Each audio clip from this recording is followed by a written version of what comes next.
Hello there guys! Welcome back to my channel. This is PJ Katapang, ang Batanggenyo vlogger ng Milan, Italy. And for now, I'm going to have an update of my Furla bag.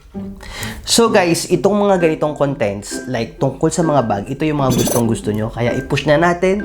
And sa mga nababasa ko and kikita ko sa aking analytics, ito ay isa sa mga favorite nyong panoorin. At kung hindi man siya mag-boom agad in a few days or few weeks, months, from time to time, wait lang guys, tumatawag si Mark. Sagutin muna natin guys. Let's proceed with the review kasi alam kong mahilig kayo sa mga bags. Like me. So, huwag natin patagalin. Ito lang naman eh. So, this is the Furla bag na binili ko, kung hindi ako nagkakamali, 2 years ago. And, pandemic na ba nun? Actually, hindi ko natin tanda. Siyempre, meron naman tayong reference kaya we can put the video dito. And kita nyo naman na masyadong makulay ang buhay nitong bag na to. Because this is striking color yellow-green na favorite ko. Medyo may signs of aging na ba to? Wala pa. Kasi hindi ko naman ito palagi ginagamit. Alam nyo kung bakit hindi ko siya magamit ng bongga. Kasi with the color. Kasi mahirap siyang i-match. So nasusuot ko lang talaga siya kapag naka all over black ako. Yun. Pwede ko siyang suotin. But meron akong kwento with regards to this bag. Kasi 'di ba, kung natatandaan nyo, dalawa yung binili kong Furla na ganito. A black one and this one, this cylinder bag. Kaya ko binili yung dalawa kasi binigay ko kay Mark yung isa. But ang nangyari is ako din yung gumagamit ng black. Pero there's a very sad story about that black one. I was with Mark, with Terry, and with Tito O. Isang, I don't know if it's a Friday or a Saturday night. Dito lang sa baba namin. Yes, ninakawan ako. Hindi na naman bago to sa mga kaibigan ko or sa pamilya ko. Madali ako nakawan or napaka-prone ko na nakawin ako, ganun. Tama ba yung term? Yung mabilis akong nakawan, yung parang mainit yung mata nila sa akin. Yung mga magnanakaw, alam nila na nanakawan nila ako. Oh, huwag na natin sabihin dito sa vlog nito kasi baka mangyari pa na mangyari. Knock on wood. Dapat matigil na itong mga nakawan na to. Diba? Naglalakad kami sa baba. I am wearing the cylinder bag ni Mark. Kasi nga, syempre, mahirap naman sa get up itong yellow-green. Kaya yun yung gamit ko. Nakasuot akong ganyan. Ganyan. And nagkataon, nasa unahan sila eh. Ako medyo nasa likod ako. Tapos parang katabi ko si Terry. Tapos may dala-dala akong aso. Dala-dala ko si Hermes, syempre, habang naglalakad. Tapos may humingi sa akin ng sigarilyo. Eh sabi ko, hindi naman ako naninigarilyo. Tapos nang bigla na lang, kasi nandito sa tabihan eh, ganilang hinigit, guys.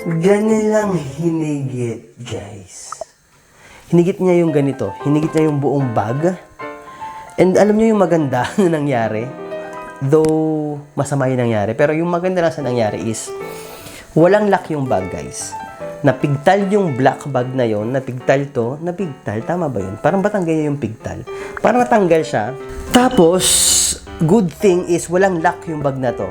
Na-open siya ng ganyan. So, nung mapigtal yung bag, nagbumukas siyang ganyan, and lahat ng laman sa loob, which, yung wallet, yung key holder, yung cellphone ko, sumabog siya sa labas, guys. Sumabog siya sa kalsada, sa kalye. And good thing din, yung weekend na yon is maraming tao sa labas. Alam niyo naman dito sa lugar namin, di ba? Ito ay parang, how do you say it? Ano ba to sa ibang lugar? Maraming mga bars sa labas. And buti na lang, nag-try silang nakawan ako. Isa lang naman siya actually. Nag-try siyang nakawan ako, pero hindi siya nag-succeed. Pero nag-succeed siya na ibalibag ako. Kasi hawak-hawak ko talaga siya ng bongga. Nabalibag niya ako, guys. Parang bumagsak ako. And actually, si Terry parang nangatal siya. Kasi nervyosa yung lola mo. Nangatal siya, nanginig siya. Hindi niya naman gagawin niya. Ako naman, hindi naman, parang nasanay na ata kung nakawan, no? Hindi naman. Pero, kalma lang naman kami ni Mark. Chill lang kami ni Mark. Medyo nagalit kami, oo. Pero, hindi na naman namin hinabol or whatsoever. Kasi may mga tao din doon na gusto nilang bugbugin yung nagnakaw, yung nag-try na magnakaw ng bag ko. Pero sabi ko, ay, pabayaan na lang natin kasi wala naman nakuha sa akin. So, cut na long story short, yung bag lang yung nasira, yung cylinder bag. Pero syempre, pasalamat na rin tayo dahil wala nangyaring masama sa atin, di ba? But anyway, andito na tayo kasi ang natitira na lang sa atin na cylinder bag is this one. So guys, naglabas na ang Louis Vuitton ng cylinder bag and naglabas din ang Dior ng cylinder bag. Ang Gucci, I don't know kung may cylinder bag. But, nung naglabas ang Furlan ng cylinder bag and on this color, talagang wala na ako nagawa dahil nga bet ko yung color. Wala na ako nagawa kaya ipinush ko na, kinuha ko na. At binili ko nga din si Mark. And kung titingnan nyo, wala talaga siya pang masyadong dumi na ano. Kasi nga, syempre, alam nyo naman guys, hindi naman masyadong nagagamit, di ba? And maganda pa rin siya, actually. So, anong laman? Kaloka, may laman pa mga mask. May laman pang, ano ba yan? May laman pang poopy bag. May laman pang poopy bag at may laman pang Sephora na Sephora na ano, tester ng perfume. Siguro dala ko to sa Sephora. And very intact pa rin talaga. Wala talagang nabago. Muna natin dito.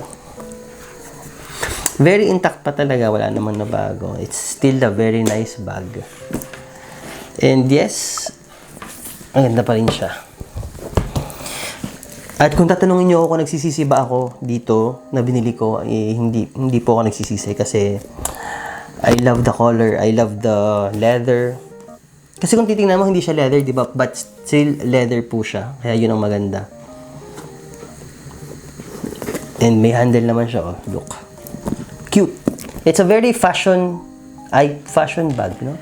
So guys, that's the update of my Furlan bag. And if you liked my video, please hit like and subscribe.